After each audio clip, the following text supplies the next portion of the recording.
Hi friends, ಎಲ್ರಿಗೂ ನಮಸ್ಕಾರ. Friends ನೋಡಿ, ಈ ಇರಾನ್ ಮತ್ತು ಇಸ್ರೇಲ್ ಯುದ್ಧ ಒಂದು ತಿಂಗಳ ಮೇಲಾಯ್ತು ನಡೆಯಕ್ಕೆ ಶುರುವಾಗಿ. ಇನ್ನೂ ಮುಗಿಯೋ ಲಕ್ಷಣಗಳು ಕಾಣಿಸ್ತಾ ಇಲ್ಲ. ಶುರುವಾದಾಗ್ಲಿಂದನೂ ಈ ಮನೆ ಸಿಲಿಂಡ್ರು ಮತ್ತು ಆಟೋ LPG ಗ್ಯಾಸು ತುಂಬಾ ಪ್ರಾಬ್ಲಮ್ ಆಗಿದೆ. ಬಟ್ ಇದಕ್ಕೆ ಸಂಬಂಧಪಟ್ಟಿರೋ ಮಿನಿಸ್ಟರ್ಗಳು, MLAಗಳು ಮತ್ತೆ ನಮ್ಮ CM ಕೂಡ ಹೇಳ್ತಾ ಇದ್ದಾರೆ ಆ ಥರದ್ದೇನು ತೊಂದರೆ ಆಗಿಲ್ಲ, ಸುಮ್ಮನೆ ಜನ ಪ್ರಾಬ್ಲಮ್ನ ಕ್ರಿಯೇಟ್ ಮಾಡ್ತಾ ಇದ್ದಾರೆ, ಸ್ಟಾಕ್ ಇದೆ, ಯಾವ ಥರದ್ದು ಪ್ರಾಬ್ಲಮ್ ಇಲ್ಲ ಅಂತ ಹೇಳ್ತಾ ಇದ್ದಾರೆ. ಯಾವ ಆಧಾರದ ಮೇಲೆ ಹೇಳ್ತಿದ್ದಾರೆ ಇವ್ರು ನನಗೆ ಅರ್ಥ ಆಗ್ತಾ ಇಲ್ಲ. ನೋಡಿ, ಮನೆ ಸಿಲಿಂಡ್ರು ನಾವು ಯುದ್ಧ ಶುರುವಾದಾಗ ಬುಕ್ ಮಾಡಕ್ ಹೋದಾಗ ಬುಕ್ಕಿಂಗ್ ತಗೊಂಡಿಲ್ಲ, ಡೈರೆಕ್ಟ್ ಹೋಗಿ ಬುಕ್ ಮಾಡ್ಬೇಕು ಅಂದ್ರು. ಸರಿ ಆಯ್ತು, ಡೈರೆಕ್ಟ್ ಹೋಗಿ ಬುಕ್ ಮಾಡಿದ್ವಿ. ಆಯ್ತು, ಬುಕ್ ಆಗಿ ಅವೆಲ್ಲ 20 ದಿನ ಮೇಲಾಯ್ತು, ಇನ್ನೂ ಬಂದಿಲ್ಲ. ಮತ್ತೆ ಎಲ್ಲಿದೆ ಸಿಲಿಂಡ್ರು? ಇವ್ರು ಹೇಳ್ತಾರೆ ಯಾವ್ದು ತರದ ಪ್ರಾಬ್ಲಮ್ ಇಲ್ಲ, ಸುಮ್ಮನೆ ಎಲ್ಲರೂ ಜನಗಳು ಪ್ಯಾನಿಕ್ ಒಳಗಾಗಿ ಈ ಥರ ಎಲ್ಲ ಕ್ರಿಯೇಟ್ ಮಾಡ್ತಾ ಇದ್ದಾರೆ ಅಂತ ಹೇಳ್ಬಿಟ್ಟು. ನೋಡಿ ಫ್ರೆಂಡ್, ಈಗ ಆಲ್ಮೋಸ್ಟ್ ಎಲ್ರಿಗೂ ಗೊತ್ತಿದೆ ಮನೆ ಸಿಲಿಂಡ್ರು ಸರಿಯಾಗಿ ಸಿಗ್ತಾ ಇಲ್ಲ. ಇನ್ನು ಕಮರ್ಷಿಯಲ್ ಅಂತೂ ಮಾತಾಡೋ ಹಾಗೆ ಇಲ್ಲ. ಕಮರ್ಷಿಯಲ್ ಸಿಲಿಂಡರ್ ಸಿಗದೆ ಎಷ್ಟೋ ಹೋಟ್ಲುಗಳು ಮುಚ್ಕೊಂಡು ಹೋಗ್ಬಿಟ್ಟಿದೆ. ಕೆಲವು ಹೋಟ್ಲವರು ಸೌದೆನಲ್ಲಿ ಅಡಿಗೆ ಮಾಡ್ತಾ ಇದ್ದಾರೆ. ಆಯ್ತಾ? ಈ ತರ ವಸ್ತುಸ್ಥಿತಿ ನೀವು ಯಾವುದೇ ಹೋಟ್ಲಲ್ಲಿ ಕೇಳಿದ್ರು ಜನ, ಹೋಟ್ಲಲ್ಲಿರೋ ಕಸ್ಟಮರ್ ಹೇಳ್ತಾರೆ, ಕೆಲಸಗಾರರು ಹೇಳ್ತಾರೆ. ಈಗ ಇರ್ಬೇಕಾದ್ರೆ ಈ ಮಿನಿಸ್ಟರ್ಗಳು ಹೇಗೆ ಈ ತರ ಸ್ಟೇಟ್ಮೆಂಟ್ ಕೊಡ್ತಾರೋ ನನ್ಗೆ ಅರ್ಥ ಆಗ್ತಾ ಇಲ್ಲ. ಮತ್ತೆ ಆಟೋ LPGದಂತೂ ಇತ್ತೀಚೆಗೆ ಎಲ್ಲಾ ಯೂಟ್ಯೂಬ್, ಫೇಸ್ಬುಕ್, ಇನ್ಸ್ಟಾಗ್ರಾಮ್ಗಳಲ್ಲಿ ವಿಡಿಯೋ ಓಡಾಡ್ತಾ ಇದೆ. ಕಿಲೋಮೀಟರ್ ಗಟ್ಟಲೆ ಕ್ಯೂಗಳಿದೆ ಆಟೋದು. ಏನು ಸಮಸ್ಯೆ ಇಲ್ಲದೆ ಕ್ಯೂ ಯಾಕೆ ನಿಲ್ಸ್ಕೊತಾರೆ? ಇಷ್ಟು ದಿನ ಇಲ್ದಿರೋ ಕ್ಯೂನ ಯಾಕೆ ನಿಲ್ಸ್ಕೊತಾರೆ?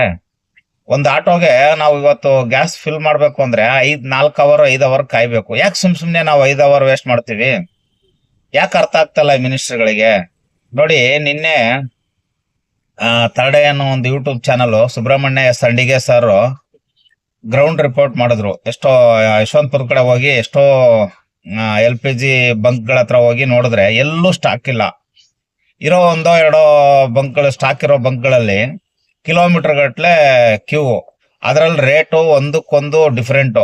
ಕೆಲವು ಕಡೆ 90, ಕೆಲವು ಕಡೆ 100, 110, 120 ಅಂತೆ. ಗ್ರೌಂಡ್ ರಿಪೋರ್ಟ್ ಮಾಡಿದ್ರು. ಅವ್ರಿಗೆ ಅದರದ್ದು ಅರಿವಾಯ್ತು. ಇವ್ರು ಎಲ್ಲೋ ವಿಧಾನಸೌಧದಲ್ಲಿ AC ರೂಮಲ್ಲಿ, ಅವರು ಗೌರ್ಮೆಂಟ್ ಕೊಟ್ಟಿರೋ ಮನೆಯಲ್ಲಿ AC ರೂಮಲ್ಲಿ ಕೂತ್ಕೊಂಡು, ಇಲ್ಲ ಆ ಥರ ಪ್ರಾಬ್ಲಮ್ ಆಗಿಲ್ಲ, ಜನ ಕ್ರಿಯೇಟ್ ಮಾಡ್ತಿದ್ದಾರೆ, ನಮ್ಮಲ್ಲಿ ಸ್ಟಾಕ್ ಇದೆ, ಬೇಕಾದಷ್ಟಿದೆ, ಆಗಿದೆ, ಹೀಗಿದೆ ಅಂತ ಬಂಬಡಿ ಹೊಡ್ಕೋತಾರೆ. ಇವರು ಇವತ್ತಿನವ್ರಿಗೆ ಯಾರಾದ್ರೂ ಬಂದು ಗ್ರೌಂಡ್ ರಿಪೋರ್ಟ್ ತಗೊಂಡಿದಾರಾ? ನಾನ್ ನೋಡ್ದಂಗೆ ಎಷ್ಟೋ ಹೋಟ್ಲುಗಳು ಮುಚ್ಚೋಗ್ಬಿಟ್ಟಿದೆ. ಕೆಲವರು ಬೆಳಿಗ್ಗೆ ನಾಷ್ಟ, ಮಧ್ಯಾಹ್ನ ಊಟ ಮಾಡ್ತಿದ್ದವರು ಯಾವ್ದಾದ್ರು ಒಂದು ಆಪ್ಷನ್ಸ್ ಹೋಗಿದ್ದಾರೆ. ಬೆಳಿಗ್ಗೆ ನಾಷ್ಟ ಮಾಡಿದ್ರೆ ಮಧ್ಯಾಹ್ನ ಊಟ ಕೊಡ್ತಾ ಇಲ್ಲ, ಊಟ ಕೊಡೋರು ಮಧ್ಯಾಹ್ನ ಬೆಳಿಗ್ಗೆ ನಾಷ್ಟ ಕೊಡ್ತಾ ಇಲ್ಲ. ಯಾಕೆಂದ್ರೆ ಸಿಲಿಂಡರ್ ಸಿಗ್ತಾ ಇಲ್ಲ. ಆಯ್ತು, ಸೌದೆನಲ್ಲಿ ಮಾಡೋಣ ಅಂದ್ರೆ ಕೆಲವು ಕಡೆ ಬಾಡಿಗೆ ಹೋಟ್ಲುಗಳು ಇರ್ತವೆ, ಓನರ್ ಅಬ್ಜೆಕ್ಷನ್ ಮಾಡ್ತಾರೆ, ಹೊಗೆ ಆಗುತ್ತೆ ಅನ್ಬಿಟ್ಟು. ಮತ್ ಇದೇ ಪರಿಸ್ಥಿತಿನ ಉಪಯೋಗ ಪಡ್ಕೊಂಡು ಇವತ್ತು ಸೌದೆ ಕೂಡ ಮೊದ್ಲೇನಿತ್ತು ಒಂದು ಮಣಕ್ಕೆ ರೇಟ್, ಇವತ್ತು ಅದು ಕೂಡ ಜಾಸ್ತಿ ಮಾಡಿದಾರಂತೆ. ಅದು ನಮ್ಗೆ ಗೊತ್ತಿಲ್ದಿರೋ ವಿಚಾರ ಮಾತಾಡೋದು ಬೇಡ, ಅದ್ರ ಬಗ್ಗೆ ತಿಳ್ಕೊಂಡು ಮಾತಾಡ್ಬೇಕು ಅಂತೆ.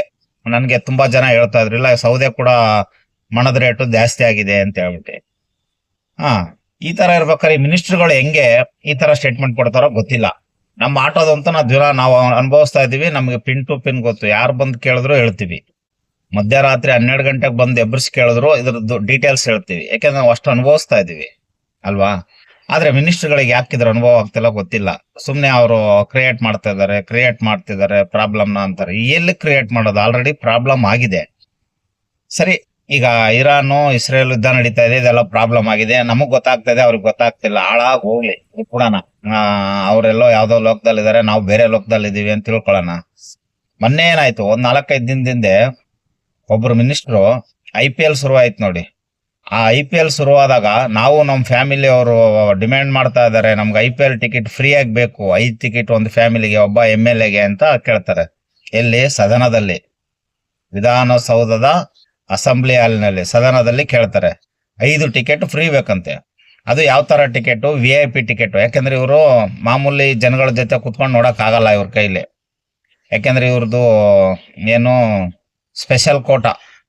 ಅಲ್ಲಿ ಕೂತ್ಕೊಂಡ್ರೆ ಜನ ಇವ್ರನ್ನ ಗುರ್ತಿಡಿದ್ಬಿಟ್ಟು ಆ ಕ್ರಿಕೆಟ್ ಪ್ಲೇಯರ್ಸ್ಗಳು ನೋಡೋದ್ಬಿಟ್ಟು ಇವ್ರ ಹತ್ರ ಆಟೋಗ್ರಾಫ್, ಫೋಟೋಗ್ರಾಫ್ಸ್ ತಗೊಳಕ್ ಬರ್ತಾರೆ. ಆಯ್ತಾ? ಅದಕ್ಕೆ ನಾವು ಅಲ್ಲೆಲ್ಲ ಕೂತ್ಕೊಳಕ್ ಆಗುತ್ತಾ? ನಮ್ಮ ಹೆಂಡತಿ ಮಕ್ಕಳು, ನಮಗೆ ಸ್ಪೆಷಲ್ ಗ್ಯಾಲರಿ ಬೇಕು, 5 ಟಿಕೆಟ್ ಬೇಕು, ಒಬ್ಬ MLAಗೆ, IPLಗೆ ಅಂತ ಕೇಳ್ತಾರೆ. ಸರಿ ಹಾಳಾಗೋಲಿ. ಇದಕ್ಕೆ ಶಿವಕುಮಾರ್ ಸರ್ ಕೂಡ ಹೇಳ್ತಾರೆ, ಕೊನೆಗೆ ಅವತ್ತೇ ಇವ್ರು ಡಿಮ್ಯಾಂಡ್ ಮಾಡಿದ್ ಮಾರೋ ದಿನಕ್ಕೇನೆ, ಇಲ್ಲ ಈ ಟಿಕೆಟ್ ಕೊಡಕ್ಕಾಗಲ್ಲ, ನಾವು ಮಾತಾಡ್ಸ್ಬಿಟ್ಟು 3 ಟಿಕೆಟ್ ಒಪ್ಸಿದೀವಿ, ಒಬ್ಬ MLAಗೆ 3 ಟಿಕೆಟ್ ಅಂತೆ, ಅವ್ರ ಫ್ಯಾಮಿಲಿ ಯಾರು ಬೇಕಾದ್ರೂ ಹೋಗಿ ನೋಡ್ಬೋದು. ಆಯ್ತಾ, ಯೋಚನೆ ಮಾಡಿ ಫ್ರೆಂಡ್ಸ್, ಇವತ್ತು ಈ ಇರಾನ್ ಇಸ್ರೇಲ್ ಯುದ್ಧದಿಂದ ಏನೆಲ್ಲ ಸಮಸ್ಯೆಗಳಾಗ್ತಾ ಇದೆ, ಅದು ಬಿಟ್ಟು ಮಾಮೂಲಿ ಜನರಲ್ ಆಗಿ 108 ಸಮಸ್ಯೆಗಳಿದೆ.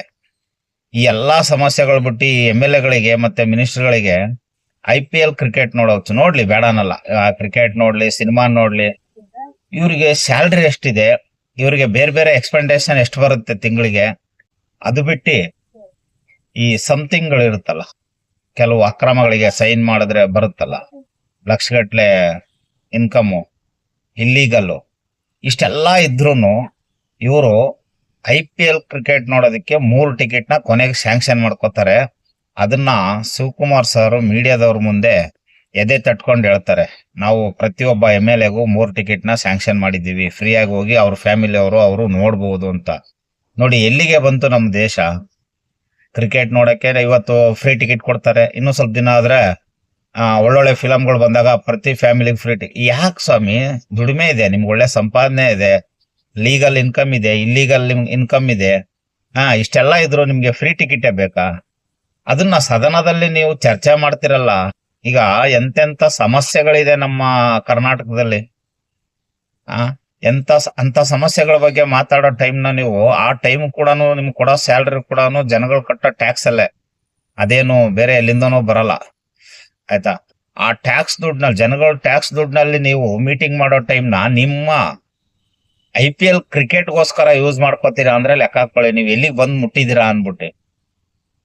ಇದನ್ನ ಸುಬ್ರಹ್ಮಣ್ಯ ಸರ್ ಚೆನ್ನಾಗಿ ಬೈತಾರೆ, ಬಾಯಿಗೆ ಬಂದಂಗ, ನನಗ್ ಬರಲ್ಲ ಅಂತ ಪದಗಳೆಲ್ಲ. ಅವ್ರೇನಂತಾರ ಗೊತ್ತಾ, ನಾಚಿಕೆ ಮಾನ ಮರ್ಯಾದೆ ಏನಾರು ಇದೆಯೇನ್ರಿ ನಿಮ್ಗೆ ಅಂತ ಕೇಳ್ತಾರೆ. ಇದಕ್ಕಿಂತ ಬೇಕನ್ರಿ ತಿನ್ನೋರ್ಗೆ, ಹೊಟ್ಟೆಗೆ ಅನ್ನ ತಿನ್ನೋರ್ಗೆ? ಇವತ್ತು ಎಂತೆಂತ ಸಮಸ್ಯೆಗಳಿದೆ, ಅದ್ರ ಬಗ್ಗೆ ಮಾತಾಡೋದ್ ಬಿಟ್ಟು ನೀವು ಕ್ರಿಕೆಟ್ ಬಗ್ಗೆ, ಸಿನಿಮಾ ಬಗ್ಗೆ ಮಾತಾಡಿ ಸ್ವಾಮಿ. ನಿಮ್ಮ ಫ್ಯಾಮಿಲಿ ಮನೇಲಿ ಕುತ್ಕೊಂಡು ಮಾತಾಡಿಲ್ಲ, ಫ್ರೆಂಡ್ಸ್ ಅಸೆಂಬ್ಲಿನಲ್ಲಿ ಮಾತಾಡ್ತೀರಾ. ಇವತ್ತು ಬೇಡಿಕೆ ಬಂದಿರೋ ಟಿಕೆಟ್ಗೆ ನಾಳೆನೆ ಸ್ಯಾಂಕ್ಷನ್ ಆಗುತ್ತೆ.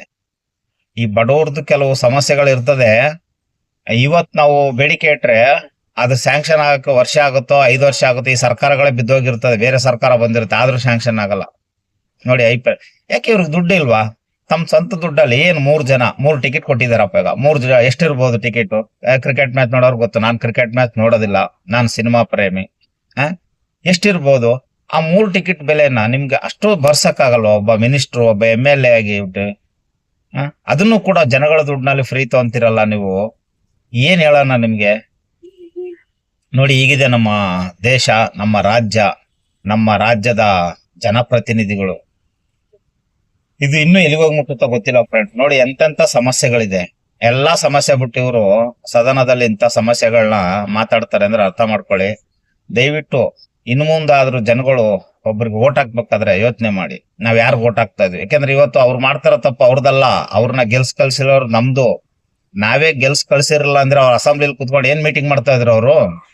ಈಗ ಕೆಲವ್ರು ಹೇಳ್ತಾರೆ ಸಿದ್ದರಾಮಯ್ಯ ಅವ್ರು ಸರಿ ಇಲ್ಲ, ಯಡಿಯೂರಪ್ಪ ಅವ್ರು ಸರಿ ಇಲ್ಲ, ಕುಮಾರಸ್ವಾಮಿ ಸರಿ ಇಲ್ಲ. ಅವ್ರನ್ನ ಆರಿಸಿ ಕಳ್ಸಿರೋರು ಯಾರು ಸ್ವಾಮಿ? ನಾವೇ ಅಲ್ವಾ? ನಾವು ಓಟ್ ಹಾಕಿ ಕಳ್ಸಿದ್ಕೆ ಇವತ್ತು ಅವ್ರು ಆ ಕೆಲಸ ಮಾಡ್ತಾ ಇದ್ದಾರೆ. ನಾವೇ ಸರಿಯಾಗಿರೋ ಒಳ್ಳೆ ವ್ಯಕ್ತಿನ ನಾವು ದುಡ್ಡು ತಗೊಳ್ದೇನೆ, ಸೀರೆ ತಗೊಳ್ದೇನೆ, ಎಂಡ ಕುಡಿದೇನೆ, ಬಿರಿಯಾನಿ ತಿಂದೇನೆ ಒಳ್ಳೆ ವ್ಯಕ್ತಿಗೆ ಯಾರು ದುಡ್ಡು ಕೊಡಲ್ಲ ಅಂತವ್ರಿಗೆ ಓಟ್ ಹಾಕಿ ಕಳ್ಸಿದ್ರಿ, ಇವತ್ತ ಈ ಪರಿಸ್ಥಿತಿ ಬರ್ತಿತ್ತ ನಮ್ಗೆ? ನೋಡಿ ಇನ್ ಮುಂದಾದ್ರೆ ಎಚ್ಚೆತ್ಕೊಳ್ಳಿ. ಇಂಥ ಜನಪ್ರತಿನಿಧಿಗಳು ನಮಗೆ ಬೇಕಾ? ಆಯ್ತು, ಇಷ್ಟ ದಿನ ಅಂತ ಮುಗೀತು, ಮತ್ತೆ ಒಂದ್ ಎಲೆಕ್ಷನ್ ಇಷ್ಟರಲ್ಲೇ ಬರುತ್ತಲ್ವಾ, ಅವಾಗ್ಲಾದ್ರೂ ಒಳ್ಳೆ ವ್ಯಕ್ತಿ ನೋಡಿ ಓಟ್ ಹಾಕಿ. ನಾನು ಇವ್ರಿಗೆ ಹಾಕಿ ಅವ್ರಿಗೆ ಹಾಕಿ ಅಂತ ಹೇಳಲ್ಲ, ಆಯ್ತಾ? ಒಳ್ಳೆ ವ್ಯಕ್ತಿ ನೋಡಿ ಓಟ್ ಹಾಕಿ, ಆಗ್ಲಾದ್ರೂ ಸ್ವಲ್ಪನಾದ್ರೂ ನಮ್ಮ ಸಮಾಜ ಸುಧಾರಿಸ್ಕೋಬೋದೇನೋ ಗೊತ್ತಿಲ್ಲ. ಓಕೆ ಫ್ರೆಂಡ್ಸ್, ಈ ಜನಪ್ರತಿನಿಧಿಗಳ ಬಗ್ಗೆ ಎಷ್ಟು ಹೇಳಿದ್ರು ವೇಸ್ಟ್. ಹಂಗಾಗಿ ನಮ್ ಕೆಲಸ ನಾವು ಮಾಡೋಣ. ಈ ವಿಡಿಯೋ ನೋಡಿದ ತಮ್ಮೆಲ್ಲರಿಗೂ ನನ್ನ ತುಂಬ ಹೃದಯದ ಧನ್ಯವಾದಗಳು. ನಮಸ್ಕಾರ.